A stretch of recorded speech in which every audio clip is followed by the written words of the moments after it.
बिस्मिल्लाहिर्रहमानिर्रहीम। अस्सलाम वालेकुम। आप देख रहे हैं होम फूड विद बेनिफिट्स और आज हम बना रहे हैं मलाई कढ़ाई। उसके लिए मुझे कुछ चीज़ें चाहिए। ये मेरे पास मटन है जो कि मैंने नमक डाल के इसको उबाल लिया था। देखिए इस लेवल का उबला हुआ चाहिए। दूसरी साइड पे मैंने लिए हैं 2 बड़े साइज़ के प्याज, उनको मैंने कट कर लिया है। 2 टमाटर मुझे चाहिए और मुझे अदरक लहसुन का पेस्ट चाहिए। और मैंने ली है मलाई, ये दूध से उतरी हुई है घर की। साथ ही मैंने इसमें ली हैं 2 हरी मिर्चें, आप अपने जायके के मुताबिक ले सकते हैं। इन तमाम चीज़ों को पकाने के लिए मैंने एक बर्तन लिया, उसके अंदर हमने डाल दिया है ऑयल। जब ये गर्म हो जाए तो इसके अंदर शामिल करूँगी मैं गरम मसाला 1 टीस्पून और इसके साथ ही शामिल करेंगे हाफ़ टी स्पून ज़ीरे का और इनको थोड़ा सा पका लेंगे। जब इनमें से खुशबू आनी शुरू हो जाए तो इसके अंदर हम शामिल कर देंगे प्याज।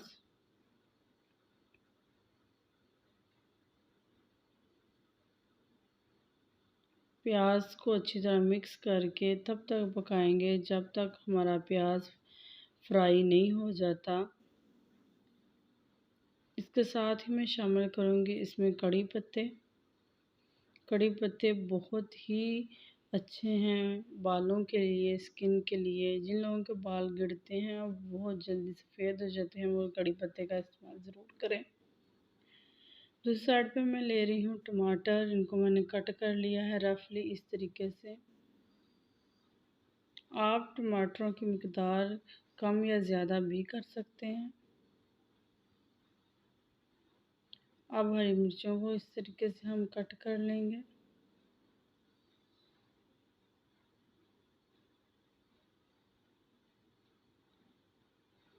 ये देखें तमाम मेरी हरी मिर्चें और टमाटर कट हो चुके हैं।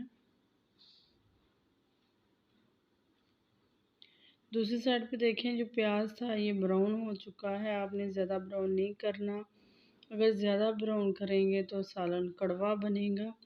अब मैं इसमें शामिल कर दिए हैं टमाटर और हरी मिर्चें और इनको थोड़ा सा भून के इसके अंदर थोड़ा सा पानी डाल देंगे ताकि टमाटर थोड़े से। अब इसमें शामिल करेंगे मसाले। मेरे पास है कढ़ाई मसाला, सूखा धनिया, सुरख मिर्चें, हल्दी, नमक। इन सब चीज़ों को हमने इसके अंदर शामिल कर लिया। हाफ़ टी स्पून सभी चीज़ें थी। इनको अच्छी तरह मिक्स करके थोड़ा सा पानी डाल देंगे इसके अंदर ताकि ये सारी चीज़ें यकजान हो जाएं। ये देखिए कितने ही अच्छे तरीके से पक रही हैं। अब हम इसके अंदर डाल देंगे अदरक और लहसुन का पेस्ट। इसके अंदर डाल के थोड़ी देर इसको हम भूनेंगे। अब हम इसमें शामिल करेंगे मलाई और इसको मिक्स कर लेंगे अच्छे तरीके से। ये देखिए अब हम इसको बाहर सारी चीज़ों को ब्लेंडर के अंदर निकाल लेंगे और इसको ब्लेंड कर लेंगे इस तरीके से। इस तरीके से करने का फ़ायदा ये होता है कि मसाला बहुत ही अच्छी तरीके से बनता है। टमाटर और हरी मिर्ची भी पिस जाती हैं इसी के अंदर।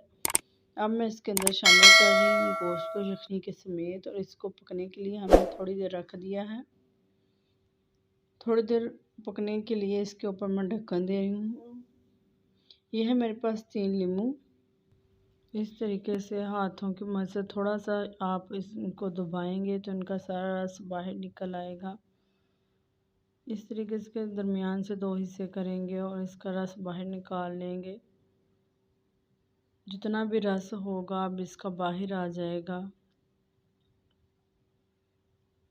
अब दूसरी तरफ देखें ये जो कढ़ाई है ये पक रही है। इसके अंदर मैं शामिल करूँगी अब लेमन का रस जो कि हमने अभी निकाला है और इसको मिक्स कर लेंगे।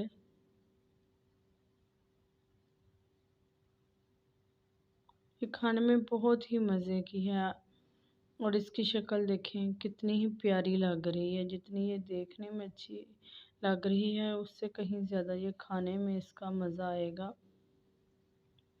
हमारा तमाम जो घी था वो ऊपर आ चुका है। इसका मतलब ये है कि ये अब पक के रेडी हो चुकी है। मैं इसको सर्व कर रही हूँ बर्तन में।